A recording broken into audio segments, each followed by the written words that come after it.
কিন্তু সুবহানাল্লাহ, এটা মনে করিয়েন না যারা হোসেন মাওলানা আওয়াজ করে গেছে যে বেটি ছেলেকে যদি ধরে চুমা দিয়ে দিই আর নামাজ পড়িতে মাফ হয়ে যাবে, মুন সাহেব একবারে রাস্তাতে দাঁড় হয়ে যাবে আর বেটি ছেলেকে ধরে ধরে চুমা চাটি করবো, পাপ হয়ে যাবে। জেনে শুনে যদি এরকম হয়ে গেল গুনাহ মানুষের দ্বারাতে, তাহলে এই সমস্ত আমলে আল্লাহ মাফ করবেন। আর বারবার যদি গুনাহ করতে থাকেন, তাহলে আরো একটা হাদিস শুনেন।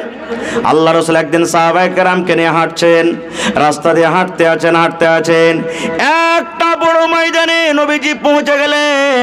এবার সাহাবায়ে কেরামের দল আছে। আল্লাহ রাসূল বললেন, সাহাবীরে তোমরা এখানে দাঁড়াও, ও আমার সাহাবীর দল তোমরা দাঁড়াও। এবার সাহাবায়ে কেরাম দাঁড়িয়ে গেলেন। নবীজি আদেশ করে দিলেন, যাও, কেউ ডান দিকে চলে যাও, কেউ দক্ষিণ দিকে চলে যাও, কেউ পশ্চিম দিকে চলে যাও, কেউ পূর্ব দিকে তোমরা চলে যাও। আর যাওয়ার পর যা তোমরা কিছু পাবে তোমরা এক জায়গাতে জড়ো করে দাও। যে পাটখড়ি পাবে পাটখড়ি জমা করে দাও, যে পাথর পাবে পাথর জমা করে দাও, যে কয়লা পাবে কয়লা জমা করে দাও, যে লকড়ি পাবে লকড়ি জমা করে দাও। যার সামনে যেটা আসবে রে সাহাবী তোমরা চলে যাও, আর যাওয়ার পর যা কিছু পাবে তোমরা এক জায়গাতে তোমরা নিয়ে এসে জড়ো করে দাও। এবার সাহাবে কেরাম চলে গেলেন ময়দানে মাঠে। কেউ পাথর লেসে জমা করে দিলেন, কেউ কয়লা লেসে জমা করে দিলেন, কেউ পাটখড়ি লেসে জমা করে দিলেন, কেউ ইট লেসে জমা করে দিলেন। জমা করতে করতে করতে করতে সুবহানাল্লাহ, যেমন এই দেখবেন মাকড় ঢের হয়, ধানের ঢেরি হয়, এই মতো একটা খুব বড় ধরনের ঢেরি হয়ে গেল। এবার সাহাবায়ে কেরাম বলছেন, ইয়া রাসূলুল্লাহ, আল্লাহ নবী গো, কেন আপনি এগুলো আমাদেরকে জমা করার আদেশ করলেন? আল্লাহ রাসূল বললেন, সাহাবীরে, একটা একটা একটা একটা করে যেখানে সেখানে সামানগুলা পড়েছিল তোমরা দেখতে পাওনি, যার কোনো দাম ছিল না, যার কোনো মূল্য ছিল না, তোমাদের চোখে আসছিল না। কিন্তু সাহাবীরে শোনো, সমস্ত জিনিসকে তোমরা একটা একটা করে জোগাড় করে এক জায়গাতে যখন তোমরা জমা করে দিয়েছো, এবার বলো একটা ঢেরি লাগে কি লাগে না? একটা বড় ধরনের ঢেরি হয় কি হয় না?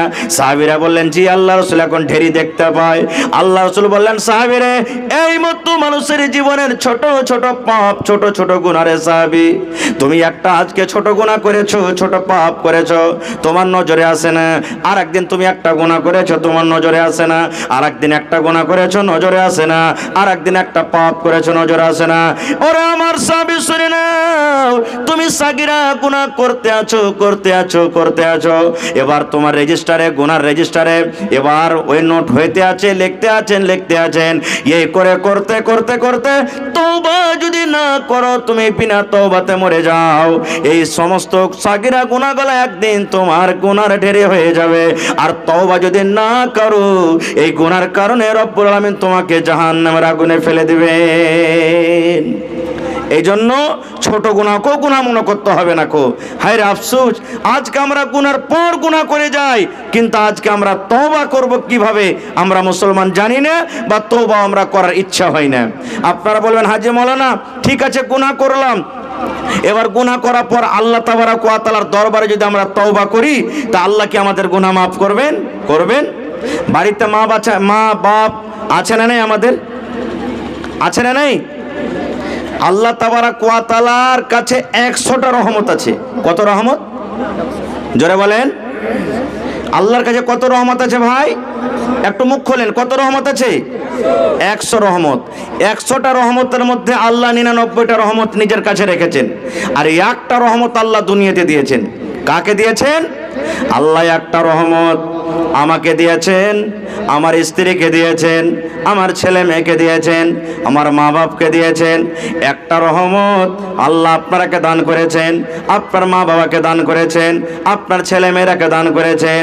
কিয়ামত পর্যন্ত যত মানুষ আসবে এবং যারা দুনিয়া থেকে চলে গেছেন সমস্ত লোককে আল্লাহ ভাগ করে দিয়েছেন।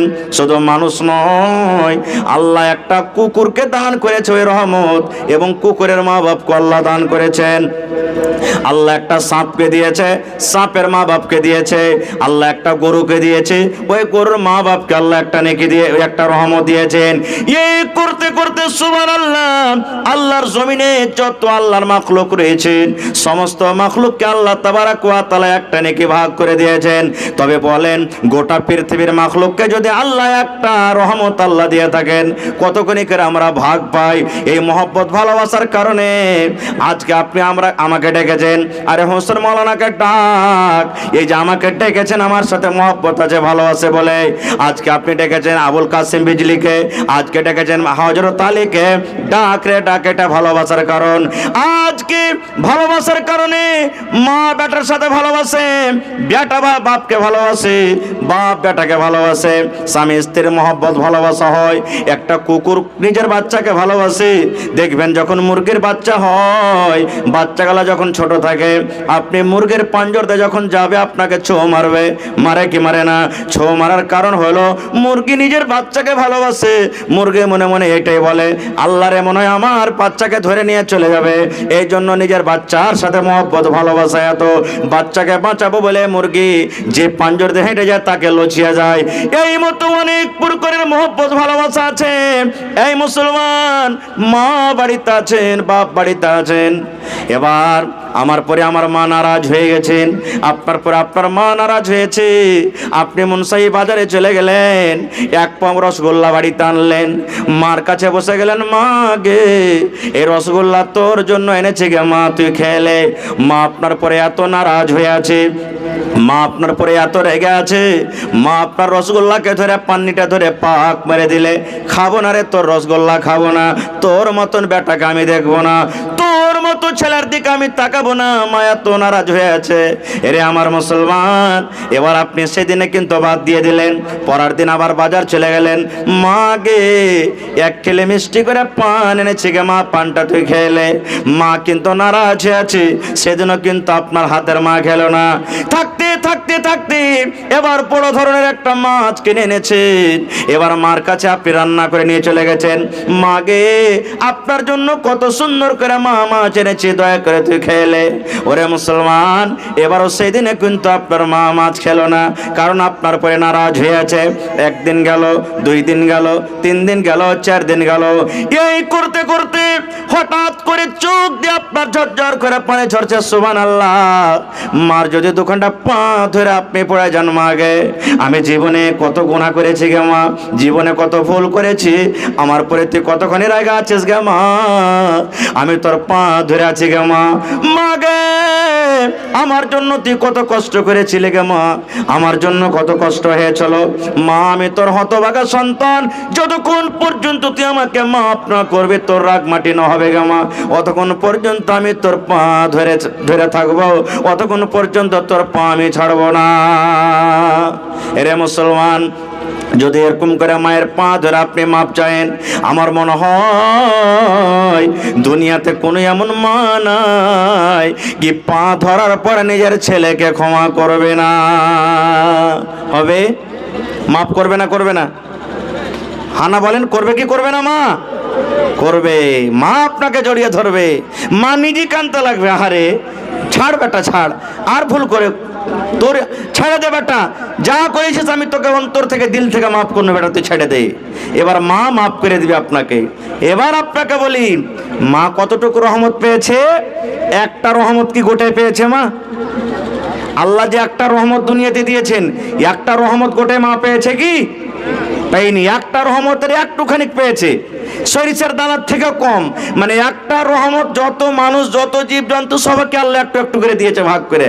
এবার বলেন, একটুখানি রহমত পেয়ে মা যদি আমাকে আপনাকে যদি মাফ করতে পারেন, গুনহার বোঝা নিয়ে মসজিদে গিয়ে যদি 2 রাকাত নামাজ পড়ে আল্লাহর দরবারে যদি কান্দে কাটে দোয়া করে, আল্লাহ মাফ করবে না? করবে না? জোরে বলেন, আল্লাহ করবেন না? করবেন না? রে মুসলমান, জীবনে জেনা হয়েছে, জীবনে মদ পান করেছেন, আল্লাহর দরবারে রাত 12-1টাতে চলে যান, 2টা রাতে সমাতে চলে যান, ওযু করলেন, ওযু করার পর 2 রাকাত নামাজ পড়লেন। 2 রাকাত নামাজ পড়ার পর আল্লাহর দরবারে দুহাত তুলে দেন।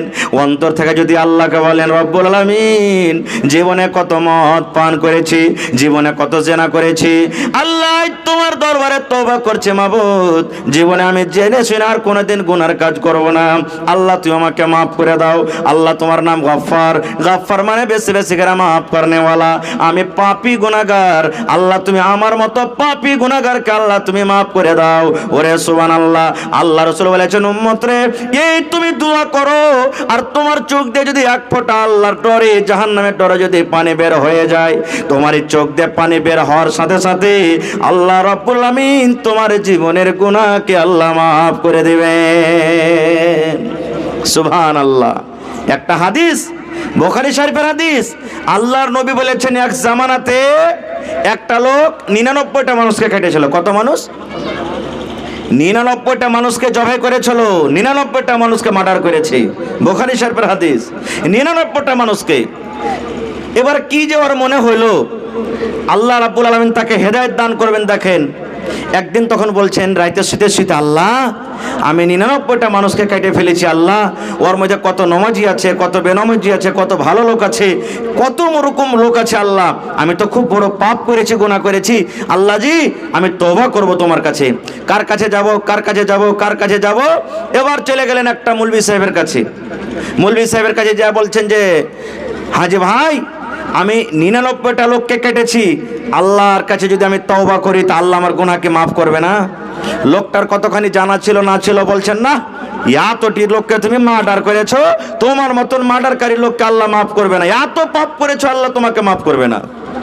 সুবহানাল্লাহ। যেমন কথাটা বলা, তালোয়ার তো তার হাতে ছিল, এক চোখ দিয়ে বলছে, যা এমনও মাফ করবে না, তমনও করবে না, 100টা পরিয়ে দিত কে দিয়ে, 100টা পড়ে গেল।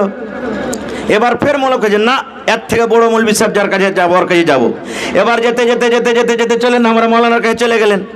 যাওয়া পর তখন বলছেন যে, হাজি ভাই, আমি 100টা লোককে মার্ডার করেছি, আল্লাহ কি আমার গুনাহ মাফ করবে না?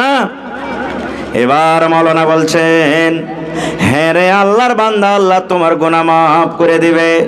100টা লোককে তুমি মার্ডার করেছো, গুনাহ করেছো, আল্লাহ তোমার গুনাহ মাফ করে দিবেন। কিন্তু হ্যাঁ, তোমার সাথে একটা শর্ত আছে, একটা কাজ তোমাকে আছে, জেনে শুনে কোনোদিন তোমাকে আর মার্ডার করতে হবে না। আল্লাহর দরবারে তোমাকে তওবা করতে হবে, আল্লাহর দরবারে তোমাকে কাঁদতে হবে। কেমন করে তুমি কাঁদবে? এবারে তুমি একটা কাজ করো, পূর্ণিয়ার বাজারে, লাইন বাজারে ধরেন একটা খুব নেককার মানুষ আছে, খুব একটা ভালো বাড়ি আছে, খুব একটা পরেজগার মানুষ আছে, তুমি ওই লোকটার কাছে চলে যাও, তার সাথে তুমি থাকবে, তার সাথে নামাজ পড়বে, ওদের কাছে থাকবে, আল্লাহর কাছে কাঁদা কাঁদা দোয়া করবে, আল্লাহ রাব্বুল আমিন তোমার গুনাহকে মাফ করে আল্লাহ জান্নাতি করে দিবেন। এটা গ্রামের নাম কি? মিরকাহি, মিরকাহা। এবার ধরেন উদাহরণ দিচ্ছি, মিরকাহার একটা লোক 100টা মার্ডার করে এবার যাবে কোথায়? লাইন বাজার, নাকি? এবার হাঁটতে লাগলো, হাঁটতে হাঁটতে হাঁটতে হাঁটতে এবারে ধরেন রানীপাত্রা পৌঁছে গেল। রানীপাত্রা বুঝেন তো, জানেন জায়গাটা? জানেন, রানীপাত্রা চলে গেল। মিরকাহা থেকে রানীপাত্রা পর্যন্ত পৌঁছে গেছে, লাইন বাজার কিন্তু এখনো পৌঁছেনি। এবার দেখেন মজার ঘটনা, কিসসা কাহিনী নয়, বুখারী শরীফের হাদিস কিন্তু এটা। মাওলানারা বসে আছেন, জিজ্ঞাসা করবেন। এবার আল্লাহ তাবারাক ওয়া তাআলা যে ফেরেশতাকে জান কবজ করে আল্লাহ আদেশ করেছেন। কোন ফেরেশতা জান কবজ করে ভাই? জান কবজ করার দায়িত্ব কাকে দিয়েছেন আল্লাহ? আজরাইল মালাকুল মউতকে। আল্লাহ রাব্বুল আলামিন আজরাইল ফেরেশতাকে ডাক দিয়ে বলছেন, ও আমার ফেরেশতা মালাকুল মউত, মিরকাহা থেকে ওই আল্লাহ বলছেন আমার বান্দা লাইন বাজার যাবে, তওবা ইস্তিগফার করে ওখানে নামাজ পড়বে, তাসবিহ তাহলিল করবে, জিকির আজকার করবে, নিজের জীবনের গুনাহকে মাফ করার জন্য যায়। এরে মালাকুল মউত, আমি আল্লাহ রাব্বুল আলামিন আদেশ করি, যাও যাও যাও, এই লোকটা রানীপাত্রা বাজারে ঢুকে আছে, রানীপাত্রা বাজারে চকে পৌঁছে গেছে, এই লোকটার তুমি জান কবজ করে নাও, এই লোকটা যেন লাইন বাজার পৌঁছতে না পারে। করে এই লোকটার রূহ তুমি কবজ করে নাও। ওই লোকটা যেন লাইন বাজার পৌঁছতে না পারে, পূর্ণিয়ার বাজার ঢুকতে না পারে, তাড়াতাড়ি করে যাও যাও যাও, ওই লোকটার তুমি জান কবজ করে নাও, রূহকে কবজ করে নাও। এবার মালাকুল মউত এলেন আল্লাহ রাব্বুল আলামিনের আদেশে। এবার রাস্তাতে কিন্তু ওই লোকটার মরণ হয়ে গেল, রাস্তাতে লোকটার জান কবজ হয়ে গেল। ওই লোকটা পূর্ণিয়ার মার্কেট, পূর্ণিয়ার বাজার কিন্তু পৌঁছতে পারলো না, রাস্তাতে মত। এবার দুই রকম ফেরেশতা হাজির, জান্নাতের ফেরেশতা হাজির হয়ে গেলেন, জাহান্নামের ফেরেশতা হাজির হয়ে গেলেন। জাহান্নামের ফেরেশতা টানছে, এই লোকটাকে জাহান্নামের ভিতরে নিয়ে যাব, জাহান্নামের আগুনে নিয়ে যাব, লোকটাকে শাস্তি দেব। এবার জান্নাতের ফেরেশতা এসে বলছেন না, একে জাহান্নামের ভিতরে যেতে দেব না, এই লোকটাকে জাহান্নামের আগুন আমি পড়তে দেব না, আমি এই লোকটাকে জান্নাতের ভিতরে নিয়ে যাব। ওরে সুবহানাল্লাহ, জান্নাত ফেরেশতা জাহান্নামের ফেরেশতা ঝগড়া লেগে গেল, দুই রকম ফেরেশতাতে মতামতি চালু হয়ে গেল। সুবহানাল্লাহ, আল্লাহ গোল্লা চালু হয়ে গেল। জাহান্নামের ফেরেশতা বলছেন জান্নাতের ফেরেশতা রে, এই লোকটাকে আমি জান্নাতের ভিতরে যেতে দেব না, এই লোকটাকে জাহান্নামের ভিতরে নিয়ে যাব। জান্নাতের ফেরেশতা বলছেন না, এই লোকটাকে আমি জান্নাতের ভিতরে নিয়ে যাব, আমি জাহান্নামের ভিতরে যেতে দেব না। এবার তখন জান্নাতের ফেরেশতা বলছেন, ও জাহান্নামের ফেরেশতা, কি কারণে লোকটাকে তুমি জাহান্নামে নিয়ে যাবে? কেন তুমি জান্নাত যেতে তুমি রাস্তা রুখে দাও, কারণটাকে তুমি বলে দাও। জাহান্নামের ফেরেশতা বললেন, আই জান্নাতের ফেরেশতা, তুমি জানো রে, এই লোকটা জীবনে নামাজ কি জিনিস, রোজা কি জিনিস জানে না, জীবনে নেকি কি জিনিস জানে না, তাসবিহ তাহলিল কি জিনিস জানে না। ওপর থেকে লোকটা এক নয়, দুই নয়, তিন নয়, 100টা লোককে লোকটা মার্ডার করেছে, 100টা লোকের কাতিল, 100টা লোককে হত্যা করেছে, এত বড় পাপ করেছে, গুনাহ করেছে, যার কারণে লোকটাকে আমি জাহান্নামের ভিতরে নিয়ে যাব। এবার জান্নাতের ফেরেশতা বলছেন না, আমি তাও তাকে জাহান্নামে যেতে দেব না। এবার জাহান্নামের ফেরেশতা বলছেন, ও জান্নাতের ফেরেশতা, এত বড় পাপ করা সত্ত্বেও তুমি জাহান্নামের ভিতরে যেতে দিবে না, কারণটাকে একটু খুলে বলো তো। এবার জান্নাতের ফেরেশতা বলছেন, জাহান্নামের ফেরেশতা রে, ও জাহান্নামের দারোগা, আমি জানি লোকটা 100টা লোককে মার্ডার করেছে, আমি জানি লোকটার জীবনে কোনো নেকি নাই, লোকটা জীবনে কোনোদিন নেকির কাজ করনি, আমি জানি। কিন্তু জাহান্নামের ফেরেশতা শুনে নাও, মরার আগে, মরার পূর্বে লোকটা এমন করে তওবা করেছে, এমন করে তওবা করেছে, আল্লাহ রাব্বুল আলামিন তার তওবাকে কবুল করে নিয়েছেন। তওবা কর আল্লাহ রাব্বুল আলামিন তার কবুল করে নিয়েছেন, আর তওবা কবুল করার পর আল্লাহ তার জীবনের গুনাহকে মাফ করে দিয়েছেন। এই জন্য আমি লোকটাকে জান্নাতের ভিতরে নিয়ে যাব। জাহান্নামের ফেরেশতা বলছেন, না, আমি যেতে দেব না খো। এবার আল্লাহ তাবারাক ওয়া তাআলা তখন আরেকটা ফেরেশতাকে বলছেন, এই এরকে ঝগড়া মিটবে না, তুই যা ফয়সালা করে দেখা ওর ঘে। আল্লাহ সেই ফেরেশতাকে পাঠিয়ে দিলেন। আসার পর তখন বলছেন যে, হাজি তোমরা কি নিয়ে ঝগড়া করছো, ব্যাপারটা কি? তো জাহান্নামের ফেরেশতা বলছেন যে, এই লোকটা 100টা লোককে মার্ডার করেছে, জীবনে কোনোদিন নেকি কি জিনিস জানে না, আমি তাকে জাহান্নামে নিয়ে যাব। জান্নাতের ফেরেশতা যেতে দেই না। জান্নাতের ফেরেশতা বলছেন যে, এই লোকটা এমনভাবে তওবা করেছে যে জীবনে নেকি না থাকা সত্ত্বেও আল্লাহ তার তওবাকে কবুল করেছেন, আল্লাহ দিলের মালিক, আমি তাকে জান্নাতের ভিতরে নিয়ে যাব। জাহান্নামের ফেরেশতা যেতে দেই না। এবার ফেরেশতা ফয়সালা করছেন যে, এই জান্নাতের ফেরেশতা জাহান্নামের ফেরেশতা তোমরা লড়াই করিও না, একটা কাজ করো। বলছে কি? বলছে লোকটা আসছে কোথা থেকে? বলছে মুনসাহি মিরকাহা থেকে আসছে। যাবে কোথায়? তো ইলাইন বাজার পূর্ণিয়া যাবে। বলছে মারা গেছে কোন জায়গাতে? বলছে যে রানী পাত্রাতে মারা গেছে। তখন ওই ফেরেশতা ফয়সালা করছেন যে বেশিখানি চলে এসেছে না বেশিখানি যেটা আছে, দেখো লাভ হতো তোমরা। ফেরেশতা ফয়সালা করছেন যে মুনসাহি থেকে রানী পাত্রা এদিকের রাস্তাটা কতটুক, আর রানী পাত্রা থেকে পূর্ণিয়া এদিকের রাস্তাটা কতটুক, তোমরা লাভ হতো কোন দিকে বেশি হবে? কোন দিকে বেশি হবে? মানে বেশিখানি চলে গেছে নাকি কমখানি আছে? সুবহানাল্লাহ। এবার লাফতে শুরু করলেন। ওরে আল্লাহ, লাফতে লাফতে লাফতে দেখা গেল সুবহানাল্লাহ সেই মার্ডারকারী লোকটা, গুনাহগার লোকটা যেদিকে যাবে ওদিকে কমখানি রাস্তা বেঁচে আছে, আর বেশিখানি রাস্তা লোকটা পার হয়ে চলে গেছেন। এবারে ফেরেশতা ফয়সালা দিয়ে দিলেন, ও জাহান্নামের ফেরেশতা শুনে নাও, আল্লাহর এই বান্দাটা জাহান্নামের আগুনে যাবে না রে, জাহান্নামের আগুনে যাবে না। আল্লাহর ফেরেশতা বললেন, ও জান্নাতের ফেরেশতা, যাও যাও যাও, লোকটাকে তুমি জান্নাতের ভিতরে নিয়ে চলে যাও। জাহান্নামের ফেরেশতা বলছেন, কেমন ফয়সালা হলো এটা বুঝতে পারলাম না, একটু বুঝিয়ে দাও। এইবারে ওই লোকটা বলছেন, ওই ফেরেশতা বলছেন, ও জাহান্নামের দারোগা, লোকটা পাপ করেছে, লোকটা গুনাহ করেছে, 100টা লোককে লোকটা মার্ডার করেছে, কিন্তু এমন ভাবে তওবা করেছে, তওবা করার পর যে জায়গাতেও যে নামাজ পড়বে, রোজা রাখবে, ভালো কাজ করবে, ওদিকে কমখানি আছে, পাপের দিক থেকে বেশি নেকির দিকে এগিয়ে গেছে। যেমন পাপ করেছে, ওই পাপের দেশ ছেড়ে, পাপের এলাকা ছেড়ে নেকির এলাকাতে চলে গেছে, নেকির দিকে বেশি এগিয়ে গেছে, যার কারণে এই লোকটা জান্নাতের ভিতরে চলে যাবে। সুবহানাল্লাহ।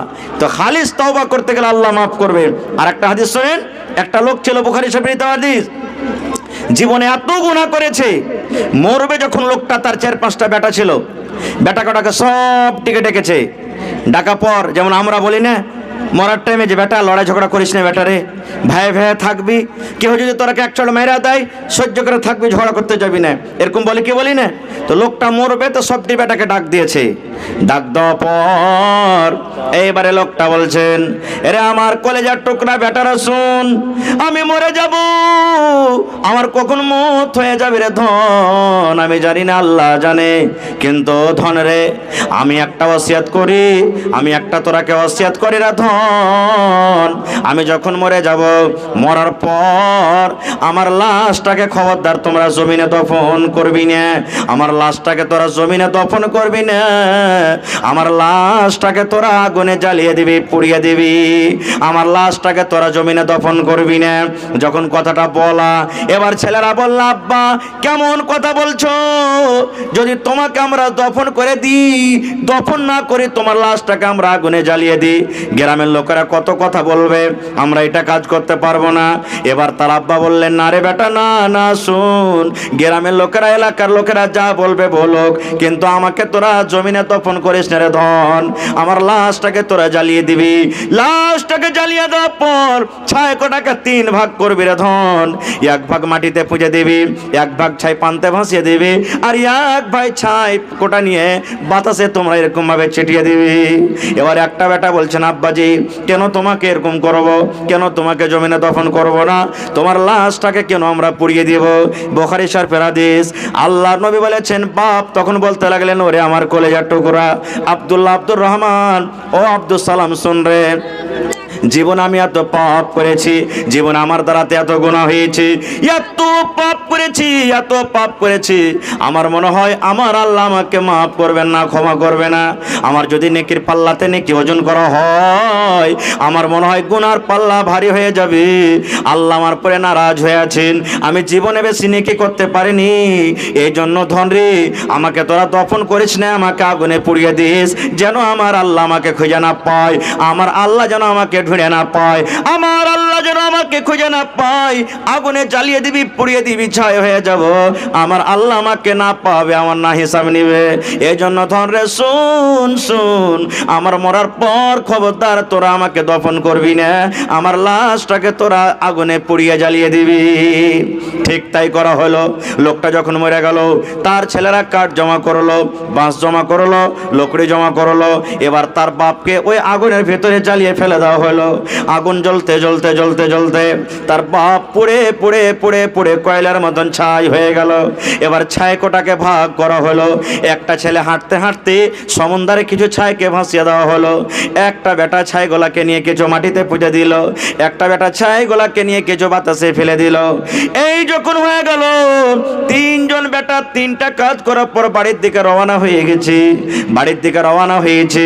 এবার আল্লাহ তাবারক ওয়া তাআলা বাতাসকে বলছেন, পানিকে বলছেন, আল্লাহ হাওয়াকে বলছেন, এবার বলেন তো আল্লাহ তার বাপকে জীবিত করতে পারবেন কি পারবেন না? জোরে বলেন, পারবেন কি পারবেন না? আল্লাহ কোরআনে বলছেন, ইন্নাল্লাহা আলা কুল্লি শাইইন কাদির, আল্লাহ রাব্বুল আলামিন প্রত্যেক জিনিসে কুদরত রাখনেওয়ালা, আল্লাহ যা করবেন তাই হবে। এবার তার ছেলেরা বাড়ির দিকে রওনা হয়েছে। এবার তার ছেলেরা বাড়ি পর্যন্ত আসতে পারেনি। আল্লাহ রাব্বুল আলামিন বাতাসকে বলছে, বাতাস রে, তোর কাজ হলো একটা জিনিসকে অন্য জিনিস জায়গাতে নিয়ে চলে যাওয়া। বাতাস, আমি আল্লাহ আদেশ করি ওই ছাইগুলাকে তুই আমার সামনে হাজির কর।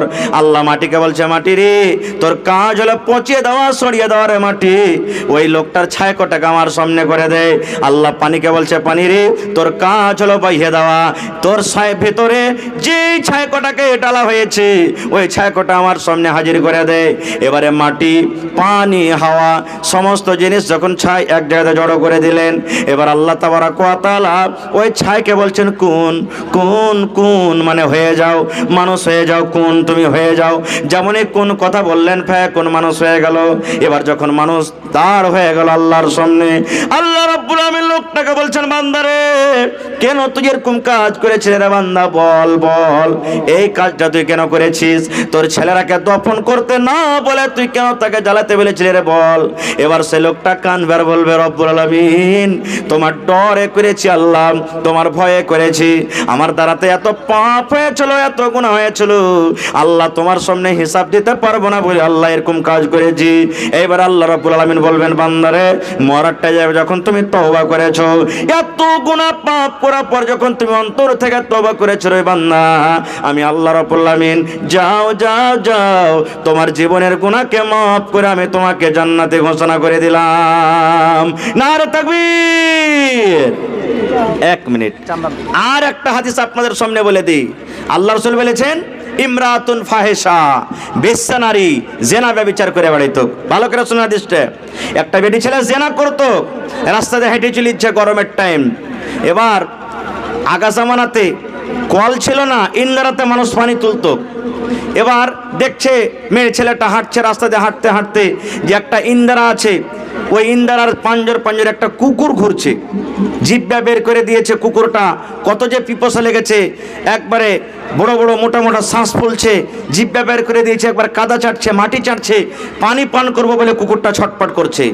এবার ওই জেনা করে বেড়াতো মেয়ে ছেলেটা। এবার বলছে, আল্লাহ, আমাকে যেমন পিপাসা লাগে মানুষ পানি পান করার জন্য ছটপট করি, একটা কুকুর, একটা জানোয়ার, এখন তো পিপাসা লেগেছি, তো পানি উঠিয়ে খেতে পারবে না। এবার তখন বলছে, কুকুরটাকে পানি পান করাবো, কি দিয়ে দিব? দেখছি তো ডোলও নাই, রশ্মি নাই, বিনা ডোলে রশ্মিতে পানি তোলা হবে ইন্দিরা থেকে? হবে না। এবার কি করতে লাগলো? আল্লাহ রাসূল বলেছেন, ওই মেয়ে ছেলেটা যে জেনা ব্যভিচার করতো, এবার ইন্দারাতে নামলো। ইন্দারাতে নামার পর নিজের বড় নিকে চাদরকে দোপাট্টাকে ডোল করে রশ্মি করে কোন রকম কষ্ট করে পানি তুলেছে। আর পানি তোলা পর একটা এরকম ভাবে গুল্লা রেডি দিয়ে দিয়েছে, একটুখানি গর্ত করেছে, আর ওই টোনাতে করে পানি উঠিয়া পর ওই গর্ততে ঢেলে দেওয়া হলো। এবারে মেয়ে ছেলেটা বলছেন, আল্লাহ, জীবনে কত জেনা করেছি, জীবনে আমার দ্বারাতে কত ভুল হয়েছে, কত অপর লোক আমার ইজ্জত দেখেছে, মাবুদ রে, যেটা আমি জানি আর তুমি জানো, তুমি ছাড়া কেউ জানে না। আল্লাহ, আজকে আমি একটা কুকুরকে পানি পান করাচ্ছি, আল্লাহ, একটা জানোয়ারকে পানি পান করাচ্ছি, এই পানি পান করার কারণে আল্লাহ তওবা করছি তোমার দরবারে, জীবনে আর কোনোদিন গুনাহ করব না। আল্লাহ, এই কুকুরকে পানি পান করাচ্ছি, আল্লাহ, তার বিনিময়ে বদলাতে তুমি আমার জীবনের গুনাহকে আল্লাহ মাফ করে দাও। ওরে সুবহানাল্লাহ। আল্লাহ নবী বলেছেন, এবার ওই কুকুর জিহ্বাতে চেটে চেটে পানি পান করতে লাগলো। পানি পান করতে করতে করতে ওই যখন তার হাঁপি বন্ধ হয়ে গেল, ওই কুকুরের পিপাসা যখন মিটে গেল, আল্লাহ রাব্বুল আলামিন ডাক দিয়ে বলছেন, ও আল্লাহ, ডাক দিয়ে বলছেন, ওরে সুবহানাল্লাহ, মহিলা রে, আমি আল্লাহ রাব্বুল আলামিন তোমার এই আমলটা করার কারণে, তোমার এই আমলটাতে এত খুশি হইলাম, এত খুশি হইলাম। আল্লাহ রাব্বুল আলামিন বলেন, তোমার জীবনের গুনাহকে মাফ করে আমি তোমাকে জান্নাতি করে দিলাম। এবার বলবো, মিরকা গ্রামের মায়েরা, খালারা, ভাইয়েরা, কি ওরে সুবহানাল্লাহ, কুকুর একটা এমন নাপাক জানোয়ার, আল্লাহ নবী বলেছেন, কুকুর যদি তোমার থালিতে মুখ দিয়ে দেয়, তোমার বর্তনটা নাপাক হয়ে গেল, তোমার তরকারিতে মুখ দিয়ে দেয়, তরকারিতে তুমি ফেলে দাও, রুটিতে কুকুরে মুখ দিয়ে যায়, রুটি তুমি ফেলে দাও, তোমার ভাতে মুখ দিয়ে দেয়, ভাত তুমি ফেলে দাও। যে গামলাতে, ডোলে, লোটাতে, থালিতে কুকুর মুখ দিয়েছে, আল্লাহ রাসূল বলেছেন, ওই বারদানটাকে 7 বার করে তোমাকে ধুতে হবে, একবার ছাই দিয়ে মাটি দিয়ে আনতে হবে, আর 6 বার তোমাকে এমনি এমনি ধুতে হবে। ওরে সুবহানাল্লাহ, কুকুর একটা এমন নাপাক জানোয়ার, যদি বর্তনে মুখ দিয়ে দেয়। নবী বলেছেন 7 বার করে ধুবে তাহলে তোমার বর্তন পাক হবে। এরকম যদি কুকুরকে, এরকম নাপাক জানোয়ারকে পানি পান করে যদি আল্লাহ জীবনের গুনাহ মাফ করতে পারেন রে মুসলমান, তবে আল্লাহর ঘর আজকে নির্মাণ করতে বসেছেন, আল্লাহর ঘর আজকে বানাইতে বসেছেন, আল্লাহর ঘর নির্মাণ করতে বসেছেন। বলেন আল্লাহর ঘর যদি বানান, বলেন আল্লাহ রাব্বুল আমিন জীবনের গুনাহ মাফ করে আল্লাহ জান্নাতে ঘর বানাবেন কি বানাবেন না? বানাবেন। আল্লাহ পারবেন না? পারবেন না? শুধু তা নয়, আল্লাহ রাসূল এলান করে দিয়েছেন 1400 বছর আগে, ও আমার উম্মতরা তোমরা শুনে নাও, মান বানা লিল্লাহি মসজিদান বানাল্লাহু লাহু বাইতান ফিল জান্নাহ। তুমি যত ভালো ভালো করে বাড়ি বানাও, আল্লাহ বাড়ির কথা বলেনি। যত সুন্দর করে দামি দামি মার্বেল তুমি লাগাও, আল্লাহ বাড়ির কথা বলেনি। কিন্তু আল্লাহ রাসূল মসজিদের কথা বলেছেন। উম্মত রে, তুমি যদি আল্লাহর এখন ঘর বানিয়ে দাও, আল্লাহর যদি মসজিদ বানিয়ে দাও, আল্লাহ রাব্বুল আলামিন তার বিনিময়ে বদলাতে জান্নাতের ভেতরে একখানা ঘর বানিয়ে দিবেন। আল্লাহ রাসূল বলেছেন দুনিয়াতে তুমি মাটির ইট দিয়ে, সিমেন্ট দিয়ে, গিট্টি দিয়ে তুমি মসজিদ তৈরি করবে, আল্লাহ রাব্বুল আলামিন তোমার বদলাতে, এই দুনিয়াতে ঘরের বদলাতে জান্নাতের ভেতরে তোমার জন্য একখানা ঘর বানাবেন, যার ইট মাটির হবে না, একটা ইট সোনার হবে আর একখানটা ইট চাঁদির হবে। চাঁদি এবং সোনার ইটে আল্লাহ রাব্বুল আলামিন তোমার জন্য ঘর বানাবে।